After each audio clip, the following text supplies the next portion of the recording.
آقا کریم علیہ الصلوۃ والسلام کو اللہ تعالیٰ نے کتنا علم عطا فرمایا، حدیث مبارک ہے، سرکار علیہ الصلوۃ والسلام نے ارشاد فرمایا رأیت ربی عز وجل فی احسن صورہ فوضع کفہ بین کتفی فوجدت بردہا بین ثدیی فعلمت ما فی السماوات والارض۔ فرمایا میں نے اپنے رب کو احسن صورت میں دیکھا تو اللہ نے اپنا دست قدرت میرے کندھوں کے درمیان رکھا اور میں نے اس کی ٹھنڈک اپنے دل کے اندر محسوس کی، اور اللہ تعالیٰ کے اس دست پاک کا جو اس کی شان کے لائق ہے اس کا فیضان کیا ہوا؟ فرمایا فعلمت ما فی السماوات والارض، آسمان و زمین میں جو کچھ ہے میں نے سارے کا سارا جان لیا۔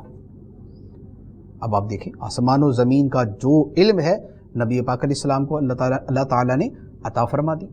اسی طرح بخاری شریف کی حدیث مبارک ہے، حضرت عمر فاروق رضی اللہ تعالیٰ عنہ فرماتے ہیں کہ نبی پاک صلی اللہ تعالیٰ علیہ وسلم ایک مرتبہ ممبر پر کھڑے ہوئے اور آپ نے خطبہ دینا شروع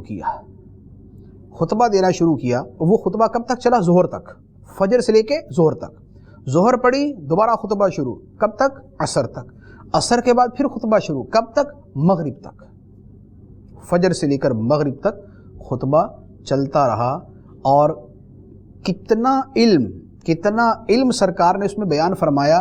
حضرت عمر فاروق رضی اللہ تعالیٰ عنہ فرماتے ہیں فَأَخْبَرَنَا عَنْ بَدْءِ الْخَلْقِ، فرمایا جب سے مخلوق شروع ہوئی ہے، فرمایا تب سے نبی پاک علیہ السلام نے بتانا شروع کیا، یہ ہوا پھر یہ ہوا پھر یہ ہوا پھر یہ ہوا پھر یہ ہوا، اور کب تک؟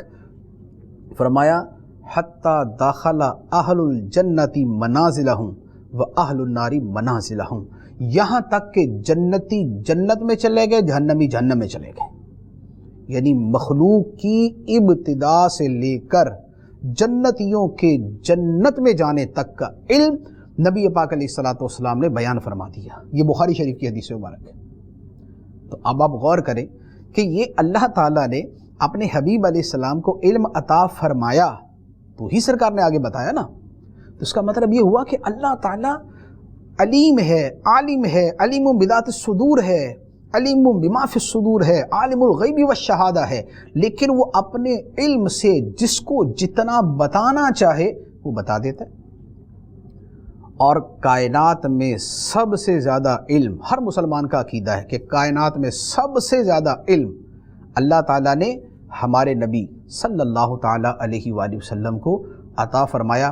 آقا کریم علیہ الصلوۃ والسلام کے برابر علم کائنات میں کسی کو ملا ہی نہیں، نہ انبیاء کو، نہ فرشتوں کو، نہ کسی اور مخلوق کو۔ فاق النبیین فی خلق و فی خلق ولم یدانوہ فی علم ولا کرم۔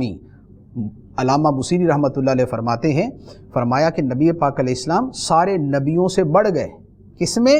فرمایا اپنے حسن و جمال کے اندر بھی اور اپنی حسن سیرت کے اندر بھی، اور فرمایا ولم یدانوہ فی علم ولا کرم، اور یہ سارے نبی نہ تو حضور کے علم میں حضور کے برابر ہیں اور نہ حضور کے کرم میں حضور کے برابر ہیں۔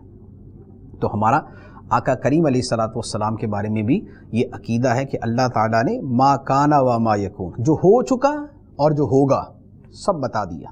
جیسے یہ بخاری شریف کی میں نے حدیث عرض کی کہ مخلوق شروع ہوئی تب بیان کرنا شروع کیا، اور جنت میں جانے تک کا سب بیان کر دیا۔ تو جو ہوا وہ بھی بیان کیا اور جو ہوگا وہ بھی بیان کیا، اسے کہتے ہیں ما کانا و ما یکون۔ تو نبی پاک علیہ الصلوۃ والسلام کو اللہ تعالیٰ نے علوم کثیرہ سے نوازا، اور یہ خدا کی صفت علم کا، صفت علیم کا، صفت عالم کا، صفت عالم الغیب والشہادہ کا فیضان ہے۔